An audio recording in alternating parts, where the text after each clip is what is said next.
Nanded municipal corporation के general body का आम इजलास मेयर जयश्री पावड़े की सदारत में आज मुनक्किद हुआ। कोरोना की वजह से बने हालात के बाद पहली मरतबा ये ऑफलाइन इजलास मुनक्किद किया गया। इजलास के एजेंडे पर 5 और सप्लीमेंट्री 5 इस तरह से 10 मौज़ूआत को मंजूरी के लिए पेश किया गया। सभी मौज़ूआत को मंजूरी दे दी गई। जयश्री मैडम की सदारत में ये पहला इजलास था। इजलास में स्टैंडिंग कमेटी के 8 नए मेंबरान का भी तखर्रुर किया गया, जिसमें कांग्रेस के सुनंदा सुभाष पाटिल, महेंद्र हीरामन पिंपड़े, अब्दुल हफीज बागवान, राजू काड़े, रजिया बेगम बाबू खान, फरहत सुल्ताना, खुर्शीद अनवर जागीरदार, सलीमा बेगम नूरुल्ला खान और बीजेपी के एक शांता संभाजी गोरे के नाम शामिल है। इसी तरह हाउस लीडर के ओहदे पर एडवोकेट महेश कनक दंडे का तखर्रुर किया गया। इजलास में डिप्टी मेयर मसूद अहमद खान ने अपने ओहदे से इस्तीफा दे दिया। इजलास में जिन अहम मौज़ूआत पर गुफ्तगू की गई, इनमें प्रॉपर्टी और वाटर टैक्स पर जुर्माना माफ किए जाने की करारदाद को कारपोरेटर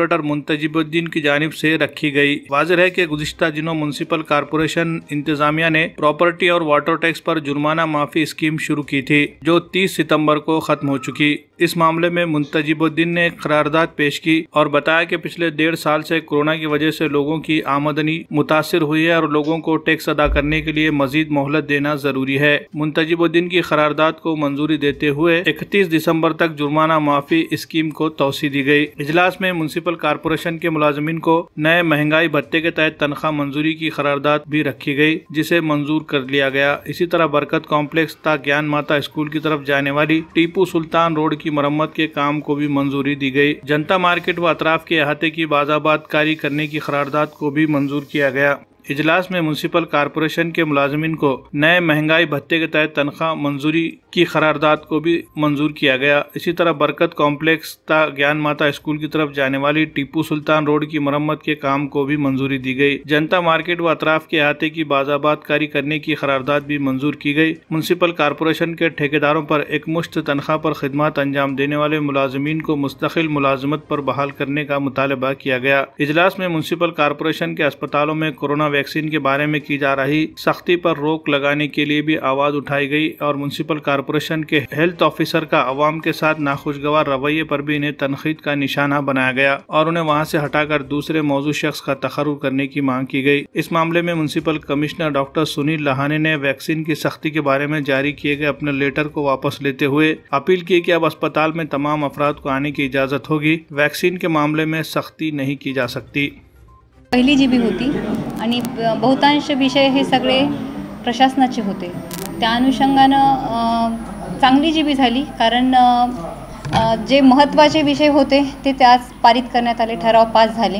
आणि सगळ्यात महत्त्वाचा सगळ्याच्या जिव्हाळ्याचा विषय होता तो आरोग्य विभागाचा विषय होता, कारण नागरिकांशी रोज जिथे संपर्क येतो तो सगळ्या नगरसेवकांचा आणि सगळ्यांचा जिव्हाळ्याचा विषय होता। ज्या पोटतिडकीने त्यांनी हे विषय मांडले त्या दृष्टीनं आरोग्य विभागावर निश्चितच लक्ष देण्याची गरज आहे आणि त्या अनुषंगाने सगळी माहिती घेते। आरोग्य विभागाची मी एक सेपरेट मीटिंग लावते आणि महापालिका चांगल्या सुविधा कशा नागरिकांना देईल या बाबतीत सगळं नियोजन करून पुढच्या जीबीच्या आधी सगळ्याच आरोग्य विभागांना जे नगरसेवकांच्या समस्या मांडल्या त्याचं निराकरण निश्चित होईल आणि आरोग्य विभागाच्या समस्या सोडवल्या जातील। नागरिकांना चांगल्या सुविधा महापालिकेच्या वतीनं वुमेन्स हॉस्पिटल असो की शासकीय रुग्णालय तिथे जी दगदग होते रुग्णांची ते कुठंतरी थांबवण्यासाठी यश येईल।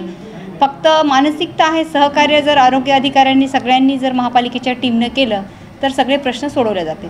नाही, विशेष म्हणजे आयुक्तांनी तिथे सांगितलं, पण तुम्ही पण होतं त्या जीबीला, तर आयुक्तांनी जिथे म्हणजे हैदराबाद विशेष करून तिथे आदेश दिले होते ते आदेश त्यांनी वापस घेतले, कारण लसीकरण नांदेडचं फक्त 50% झालं तर कुठेतरी कडक भूमिका प्रशासनाची घ्यावी असा त्यांचा उद्देश होता।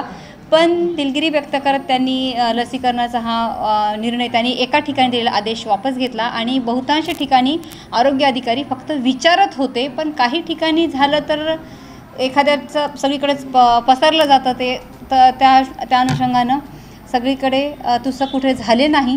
1-2 ठिकाणी झालं तर तिथले आदेश वापस घेऊन व्यवस्थित पूर्ववत सुविधा त्यांना दिल्या जातात। त्याच्या सन्मान्य सदस्यांनी जे विविध सूचना दिल्या जनता मार्केटच्या संदर्भात त्याचा प्रशासन विचार करेल आणि सामान्य लोकांसाठी तिथे त्यांनी एक प्रशासनाच्या बाबतीत एक विशेष सूचना दिली की कार्यालय वगैरे थोडंफार काहीतरी एखादं फंक्शन हॉल ठेवण्यात यावा असं त्यांचं.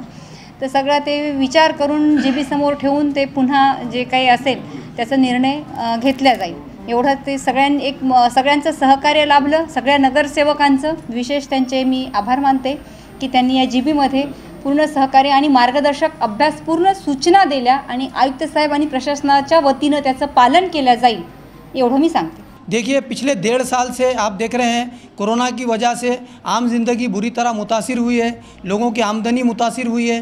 तो पिछले दिनों महापालिका ने जो प्रॉपर्टी टैक्स और वाटर टैक्स जिनकी तरफ बकाया था उस पर जो शास्ती यानी जुर्माना लग जाता था, तो वो जुर्माना माफ़ी की स्कीम 30 सितंबर तक चलाई और उस दौरान बड़े पैमाने पर लोगों ने अपने टैक्स अदा किए, जिसकी वजह से उनका जुर्माना 100% यानी 100% माफ़ हुआ था.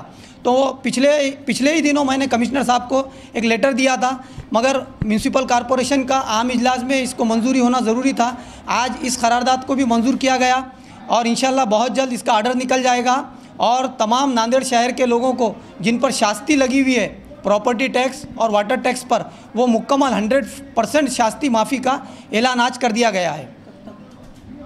फ़िलहाल ये 31 दिसंबर तक इस पर छूट रहेगी. तमाम टैक्स मुकम्मल एक मुश्त अदा करने पर उनको पूरा मुकम्मल 100% 100% शास्ती माफ़ी की सहूलत रहेगी. और उसी तरह मैंने एक बात ये कही कि सरकारी अहकामात और सुप्रीम कोर्ट के हिदायत पर 5% जो निधि और 5% जो फ्लैट हमारे रिजर्व रखे हुए हैं घरकुल की योजना में, तो वो अपंगों के लिए जो रखे हुए हैं हमारे दिव्यांग भाइयों के लिए, तो वो फौरी तौर पर 180 कुछ देना है. उसके लिए 1100 एप्लीकेशन आए. तो मैंने कहा कि महाडा की तरह उसे लॉटरी सिस्टम पर लॉटरी करके फौरी तौर पे ज़रूरतमंदों में जो दिव्यांग भाई है उनमें उनकी तकसीम फौरी अमल में लाई जाए. मैंने राजीनामा किसी के दबाव में नहीं दिया, मैंने अपने दिल से दिया, क्योंकि मेरे को मेरी मसरूफियत ज़्यादा बढ़ गई हुई है. उसको देखते हुए भाई महापालिका में उतना टाइम नहीं दे सकता बोल के मैंने और 1 महीने के बाद 1 साल के अंदर इलेक्शन है और मेरे को वार्ड में टाइम देना पड़ता. इस वास्ते मैं वार्ड का विकास के लिए और मेरी मसरूफियात के लिए मैंने अपना राजीनामा दिया हूँ.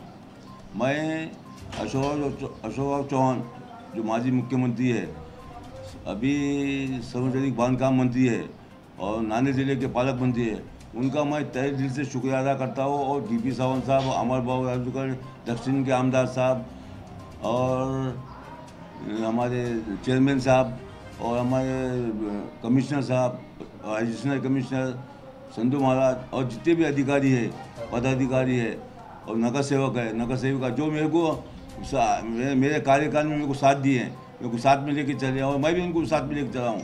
मैं विकास के लिए मैं उनके लिए कभी भी साथ में रहा और इंशाल्लाह आगे भी मैं रहूँगा. मैं अपनी मर्ज़ी से अपनी खुशी से मैं अपना राजीनामा दिया हूँ.